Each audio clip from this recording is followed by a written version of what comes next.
रहे हैं S news. आइए नजर डालते हैं ताजा खबरों पर।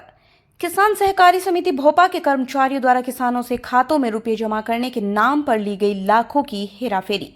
मुजफ्फरनगर जिलाधिकारी कार्यालय पर पहुंचे किसानों का आरोप, किसानों से सोसाइटी में पैसा जमा कराए जाने के दौरान शुभम नाम के कर्मचारी ने की लाखों रुपए की ठगी। ठगे गए किसानों ने डीएम कार्यालय पर पहुंच लगाई इंसाफ की गुहार।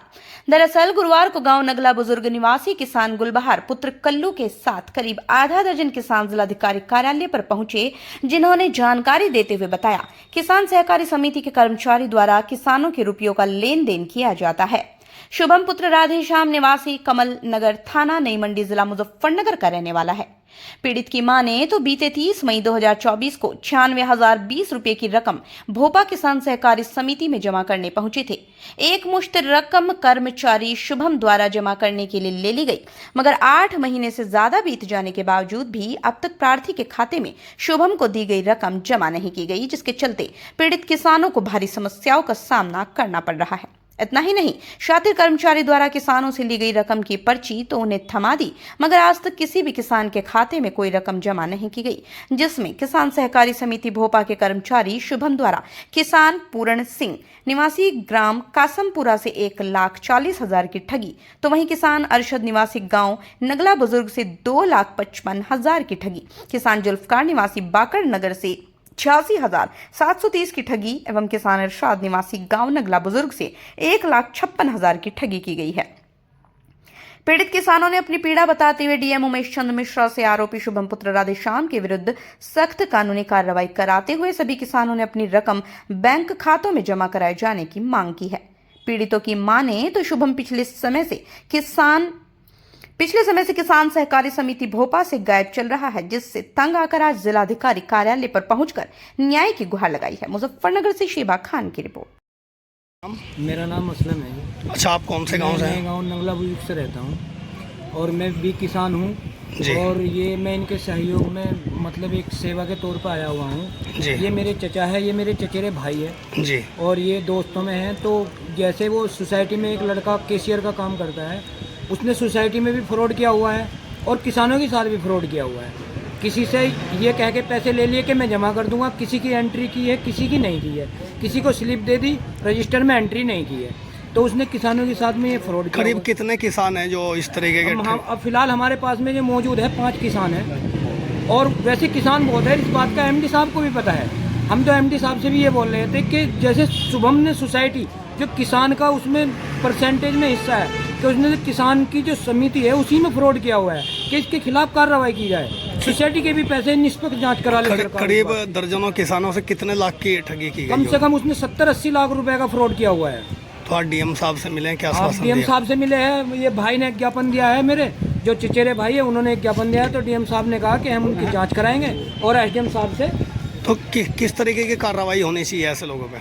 उस तरह की कार्रवाई होनी चाहिए। इनके पैसे जो किसान हैं, किसानों के पैसे मिलने चाहिए और उसकी जांच के बाद में उसे सस्पेंड करना चाहिए। वो सस्पेंड होना चाहिए निष्पक्ष जांच होकर, क्योंकि ऐसे कर्मचारी से तो वरिष्ठ कर्मचारी से तो किसान परेशान हो जाएगा।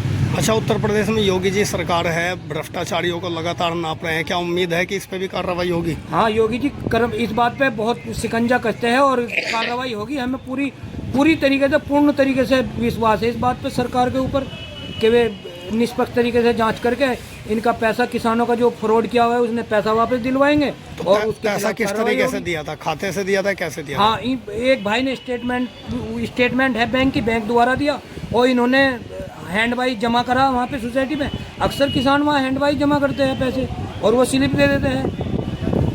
तो जो कर्मचारी है तो वो कह देते हैं कि आप स्लिप कल को ले जाना या आज ले जाना। तो वो कर्मचारी जिसको पैसा दिया था वो क्या कहता है? वो तो जैसे ही उसने पैसे ले लिए तो फिर सोसाइटी में भी नहीं आ पाया, वो फोन बंद कर लिया, उसने आ नहीं पाया वो वहाँ पे सोसाइटी में। अब किसान परेशान है इस बात को लेकर। सरकार से क्या अपील करना चाहेंगे? सरकार से ये अपील करना चाहेंगे कि ऐसे कर्मचारी को तो सोसाइटी के अंदर नहीं रखना चाहिए, उसे सस्पेंड करना चाहिए और उसके खिलाफ कानूनी कार्रवाई होनी चाहिए। जी, आपका परिचय? मेरा नाम अरशद, ग्राम नगला बुजुर्ग, थाना भोपा। आज डीएम ऑफिस पे आए हैं, क्या समस्या है आपकी? मेरी समस्या ये है, मैं भोपा सहकारी समिति के अंतर्गत आता हूँ। मैं किसान हूँ, किसान का बेटा हूँ। तो सहकारी समिति के अंदर एक जो शुभम नाम का एक व्यक्ति है, वो सरकारी कर्मचारी है वहाँ। तो वो पैसे का लेन देन करता है किसानों का, जो शरण लेते हैं ना, किसान लेते हैं वहाँ से, सोसाइटी देती है पैसा। श्रमिक कार्ड बनता है जो। नहीं, सोसाइटी किसानों को पैसे देती है, अच्छा। लोन देती है जो, जी। तो वो उन्हें जमा करने का काम करता है। तो मैं अपने फादर के पैसे जमा करने गया 3,50,000 रुपये।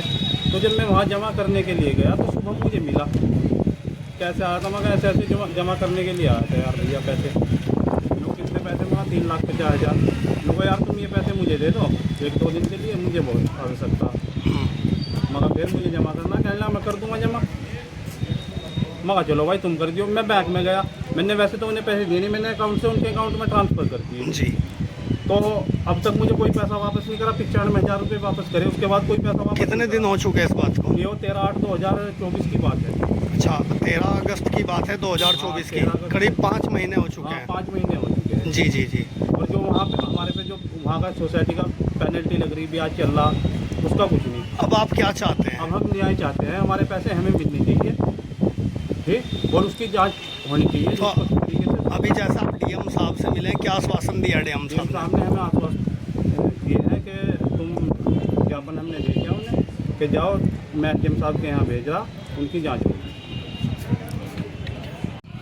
पूरन सिंह, ने? पूरन सिंह जी, कौन से गांव के हैं आप? गांव का आसनपुरा। अच्छा, आपके साथ जो ये सोसाइटी में ठगी हुई है, क्या है पूरा मामला?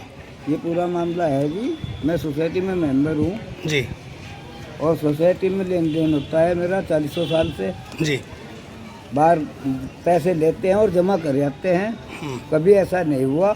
अब की बार शुभम ने ऐसा किया कि रसीद दे तो दी नहीं, कह दिया कि 3-4 दिन में रसीद बुक आ जाएगी और तुम्हें रसीद मिल जाएगी। कितना पैसा दिया था आपने? 1,40,000 रुपया दिया, जो कि उन्होंने मेरे क्रेडिट कार्ड में जमा किया और जमा करके अपने साइन कर दिए। और अपना जो लेजर है वहाँ का रजिस्टर, उसमें भी उसने जमा किया, तो मुझे विश्वास आ गया। और उसके बाद उसने वह पैसा बैंक में नहीं जमा करके अपना जेब में रख करके फरार हुआ। जी जी जी। काफ़ी दिन तक वो हमें मिला नहीं। कितना समय हो चुका है इस बात ये को? मेरे पैसों को करीब 10 महीने की करीब हो दिए। ये 5-7 उसके थे, 24 के। तो लगातार सरकार शिकंजा कस रही है ऐसे भ्रष्टाचारियों पर, क्या उम्मीद जताते हैं, क्या कार्रवाई होनी चाहिए ऐसे लोगों पे? हमें तो उम्मीद ये है कि हमारे पैसे जमा होंगे और उसके लिए कार्रवाई की जाएगी। तो अभी डीएम साहब से मिले, क्या आश्वासन दिया उन्होंने डीएम? कहा कि मैं एसडीएम साहब को भेज रहा हूँ और वे इस पर कार्रवाई करेंगे। गुलबार जी, कौन से गांव के रहने वाले? अच्छा, डीएम ऑफिस पे आए हो, क्या मामला था आपका? जी, हमने सोसाइटी से लोन लिया जी हमारे बाप ने। वो जी। गया था तो मैं उसके पैसे जमा करे थे मैंने। कितना पैसा 90,000 जी 20 रुपये। जी। फिर क्या हुआ? बोलती क्या होता, वो तो भाग गया लेके पैसे। अच्छा, कितना समय हो चुका? ये है जी 23/5/2024। तो क्या चाहते हैं अब आप? बोली हमारा पैसा जमा करे, मिलना चाहिए आप? मिलना चाहिए। ठीक है। आप कौन से गांव के हैं? बात करने करके अच्छा, क्या फ्रॉड हुआ है आपके साथ सोसाइटी में? ये मतलब हमने लोन ले रखा था वहाँ से, जी। तो हमने वहाँ जमा कर दिया अच्छा 86,730 रुपये। जी। तो अगर रसीद खाने लगे शुभम भाई, तो अगर रसीद कल को ले जाइए, कल को हम वहाँ मिला नहीं हुआ। जी जी। कितना समय हो गया इस बात को? ये है जी 9वें महीने की 17 तारीख को जमा करा था। अच्छा, 17 सितंबर 2024। जी, अच्छा, तो क्या लगता है आपको? और ये हमारा पैसा अगर हमें मिल जाएगा काश पारू। जी। डीएम साहब से मिले, क्या आश्वासन दिया है? उन्होंने कहा आपका पैसा मिलेगा। मिलेगा। ठीक है।